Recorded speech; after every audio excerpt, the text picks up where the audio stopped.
নমস্কার বন্ধুরা, আজকের গল্প ডুমুরের ফুল। বাঁশঝাড়ে ঘেরা গ্রামটির নাম বাদলপুর। গ্রামের এক কোণে একটি ছোট ভাঙাচোরা কুঁড়েঘর। বৃষ্টি হলেই ঘরের চাল দিয়ে জল পড়ে আর মেঝেতে জল জমে কাদা হয়ে থাকে। এই ঘরেই থাকে 8 বছরের ছোট্ট মেয়ে ফুলকি। তার গায়ের রং একটু চাপা হলেও মায়া ভরা ডাগর ডাগর চোখ দুটোই ছিল তার আসল সৌন্দর্য। তার বাবা রফিক মিয়া দিনমজুরের কাজ করেন, আর মা রুবেলা অনেক দিন হলো চোখের দৃষ্টি হারিয়েছেন। ফুলকির দিন শুরু হয় কাক ভোরে, যখন পাখিরাও জাগেনি। তখন সে কলপার থেকে জল এনে উনুন ধরায়। অন্ধ মায়ের হাত ধরে তাকে উঠোনে নিয়ে বসায়। তারপর শুরু হয় আসল যুদ্ধ। মার জন্য ফেনা ভাত রেঁধে সে বাবার সাথে মেঠো পথে বের হয়ে পড়ে। অন্য মেয়েরা যখন রঙিন ফিতে দিয়ে চুল বেঁধে স্কুলে যায়, ফুলকি তখন অপলক দৃষ্টিতে তাদের দিকে তাকিয়ে থাকে। তার খুব ইচ্ছা করে ওদের সাথে স্কুলে যেতে, স্কুলের বারান্দায় বসে অ আ ক খ পড়তে। কিন্তু তার ভাগ্যের লিখন যেন কেবল হাড় ভাঙা খাটুনি। ফুলকিদের বাড়ির এক কোণে রান্নাঘরটার ঠিক পাশেই একটা বিশাল ডুমুর গাছ। ছায়া ঘন সেই গাছটার নিচে মাঝে মাঝে ফুলকি একা একা খেলা করে। যদিও সে অন্য বাচ্চাদের মতো সবসময় খেলার সুযোগ পায় না, তাই যখনই সুযোগ পায় সে খেলা করে। একদিন ফুলকির পাশের বাড়ির এক ঠাকুমা তাকে বলেছিল, জানিস ফুলকি, ডুমুর গাছেও নাকি ফুল ফোটে, কিন্তু সেই ফুল কোনো সাধারণ মানুষ দেখতে পায় না। গভীর রাতে যে ওই ফুল দেখতে পায় তার সব ইচ্ছে পূরণ হয়। সেই থেকেই ফুলকির শিশু মনে একটা বিশ্বাস জন্মেছে, সে একদিন ডুমুর ফুল খুঁজে পাবেই। আর সেই ফুল দেখতে পেলে সে চাইবে যেন তার মায়ের চোখের আলো ফিরে আসে, আর বাবা যেন প্রতিদিন ভালো ভালো খাবার নিয়ে বাড়িতে ফিরতে পারে। আষাঢ় মাসের দুপুর, চারিদিকে মেঘের ঘনঘটা। রফিক মিয়া সেদিন জমিদারের গুদামে ধান নামানোর কাজে গিয়েছিলেন। বৃষ্টির ঝাপটায় পা পিছলে রফিক মিয়া বড় একটা পাথরের ওপর পড়ে গেলেন। চারিদিকে শোরগোল পড়ে গেল। লোকজন যখন রফিক মিয়াকে রক্তাক্ত অবস্থায় বাজাকোলা করে বাড়ি নিয়ে এলো, ফুলকির পৃথিবীটা যেন এক মুহূর্তেই ওলটপালট হয়ে গেল। বাবার একটা পা ভেঙে গেছে আর মাথায় প্রচণ্ড চোট পেয়েছে। গ্রামের হাতুড়ে ডাক্তার দীনবন্ধু এসে বললেন, অবস্থা খুব খারাপ, শহরে নিয়ে যেতে হবে, অনেক টাকা লাগবে। কিন্তু টাকা আসবে কোথা থেকে? ঘরে সামান্য হাঁড়ি চড়াই দায় হয়ে পড়েছে। এমন অবস্থায় কিভাবে বাবার চিকিৎসা করবে বাচ্চা মেয়েটি?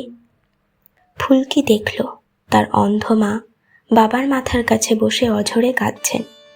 বাবার যন্ত্রণার গোঙানি আর মায়ের কান্না ফুলকির ছোট্ট বুকে তীরের মতো বিঁধছিল। সেদিন রাতে ফুলকি তার সেই ডুমুর গাছের নিচে গিয়ে হাউমাউ করে কেঁদে উঠল। সে আকাশের দিকে তাকিয়ে চিৎকার করে বলল, হে ওপরওয়ালা, আমি তো কোনোদিন তোমার কাছে কিছু চাইনি, তবে আজ কেন আমার বাবার সাথে এমনটা হলো? আমি কি কোনোদিন ডুমুর ফুল খুঁজে পাবো না? আমাকে কি একবারও সাহায্য করবে না? অন্ধকারের মধ্যে কেবল ডুমুর পাতার খসখস শব্দ ছাড়া আর কোনো উত্তর এলো না। পরদিন থেকেই ফুলকি কেমন যেন অন্যরকম হয়ে গেল। সে বুঝল কান্না করে লাভ নেই, তাকেই কিছু করতে হবে। সে গ্রামের মোড়ল গিন্নি বড়মার বাড়িতে কাজের জন্য গেল। বড়মা অবাক হয়ে বললেন, তুই তো এইটুকু বাচ্চা, তুই কি কাজ করবি? ফুলকি চোখের জল মুছে বলল, আমি থালা বাসন মাজবো, ঘর মুছবো, বাগান পরিষ্কার করব। শুধু আমাকে কয়েকটা টাকা আর দুবেলা খাবার দিও বড়মা।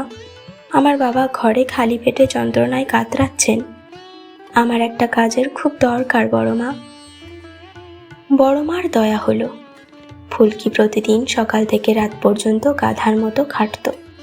তার নরম হাতগুলো সাবান আর ছাই ঘষতে ঘষতে খসখসে হয়ে গেল। নখের ডগা দিয়ে মাঝে মাঝে রক্ত বেরোতো, কিন্তু সে কাউকে কিছু বলতো না। দিন শেষে যে খাবারটুকু পেত তা নিজে না খেয়ে নিয়ে আসতো তার অন্ধ মা আর অসুস্থ বাবার জন্য। নিজে জল খেয়ে পেট ভরাতো। রাতে যখন সবাই ঘুমাতো, ফুলকি বাবার পায়ে তেল মালিশ করে দিত আর মনে মনে বলতো, বাবা তুমি শুধু তাড়াতাড়ি সুস্থ হয়ে ওঠো, আমি সব কষ্ট সইতে প্রস্তুত। একদিন কাজের শেষে বড় মা ফুলকিকে একটা পুরনো কিন্তু বেশ সুন্দর গোলাপি রঙের জামা দিলেন। জামাটা পেয়ে ফুলকির চোখে জল এসে গেল। সে ভাবল, এই জামাটা পরে যখন আমি স্কুলে যাব তখন আমাকে কত সুন্দরী না দেখাবে। জামাটা নিয়ে সে হাসি মুখে বাড়ির দিকে ফিরছিল। রাস্তার মাঝখানে দেখল গ্রামের কয়েকটা দুষ্টু ছেলে একটা ছোট্ট কুকুরছানাকে ঢিল মারছে। ছানাটার একটা পা ভেঙে গেছে আর সে ব্যথায় কাতরাচ্ছে। ফুলকির নিজের বাবার ভাঙা পায়ের কথা মনে পড়ে গেল। তার দয়া হলো কুকুরছানাটির ওপর। সে হাতে একটা লাঠি নিয়ে জোরে চিৎকার করে ছেলেগুলোকে তাড়িয়ে দিল, কিন্তু কুকুরটার ক্ষতস্থান থেকে রক্ত ঝরছিল। ফুলকির কাছে কোনো ব্যান্ডেজ ছিল না।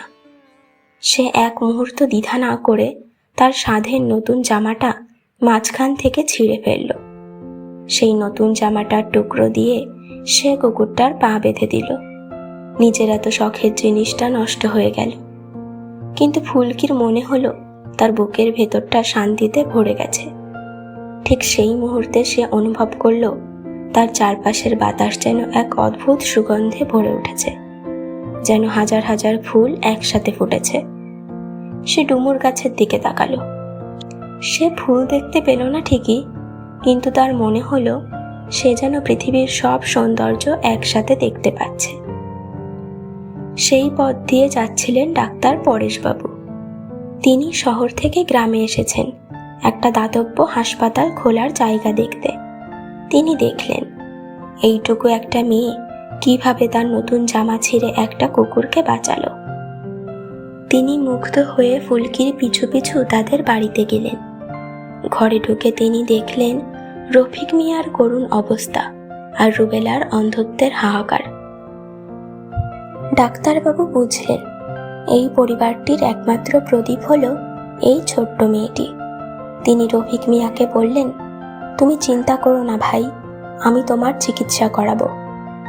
আজ তোমার ছোট্ট নিষ্পাপ মেয়ের এই মহৎ কাজ আমাকে বুঝিয়ে দিল। ও ছোট হলেও ওর মনটা আসলে অনেক বড়। ওর ওপর আমি খুব খুশি হয়েছি। ফুলকি তখন বুঝতে পারল যে প্রকৃত ডুমুর ফুল আসলে কোনো গাছে ফোটে না, তা ফোটে মানুষের হৃদয়ে। ডাক্তারবাবুর চেষ্টায় রফিক মিয়ার পা ভালো হয়ে গেল। রুবেলাও ধীরে ধীরে তার দৃষ্টি ফিরে পেল। আর ফুলকি এখন সেই ছেঁড়া গোলাপি জামাটি সযত্নে রেখে দিয়েছে। সে গ্রামের অন্য বাচ্চাদের সাথে এখন প্রতিদিন স্কুলে যায়। একদিন বিকেলে সে যখন আবার ডুমুর গাছের নিচে বসল, তার বাবা এসে জিজ্ঞেস করলেন, কিরে ফুলকি, ডুমুর ফুলকি খুঁজে পেলি? ফুলকি হেসে তার বাবার বুকে মাথা রেখে বলল, পেয়েছি তো বাবা। যে ফুল ত্যাগের মধ্যে ফোটে, যে ফুল ভালোবাসার মধ্যে ফোটে, তাকে দেখার জন্য গভীর রাতের প্রয়োজন হয় না। মন পরিষ্কার থাকলে ওপরওয়ালা কখনো কখনো আশীর্বাদ স্বরূপ ডুমুরের ফুলের মতো আমাদের জীবনে এমন কাউকে পাঠায় যে এসে আমাদের জীবনটাই বদলে দেয়। তাকে দেখার জন্য গভীর রাত নয়, সঠিক সময় আর ধৈর্যের প্রয়োজন। বাদলপুর গ্রামের সেই জরাজীর্ণ ঘরটি এখন আলোয় ঝলমল করে। ফুলকি এখন আর অভাবের সাথে লড়াই করে না, সে লড়াই করে মূর্খতার বিরুদ্ধে। আসলে সে বুঝেছে তার জীবনের ডুমুরের ফুলটি আসলে ছিল পরেশ ডাক্তার। তার আশাতে যেন ফুলকির জীবনের সব আশাগুলো আস্তে আস্তে পূরণ হচ্ছে। তাই ফুলকির জীবনের উদ্দেশ্যও এখন হয়ে উঠেছে অসহায়দের জীবনে ডুমুরের ফুল হয়ে ফুটে তাদের পাশে দাঁড়ানো এবং নিজের ত্যাগের মাধ্যমে অন্যকে খুশি করা।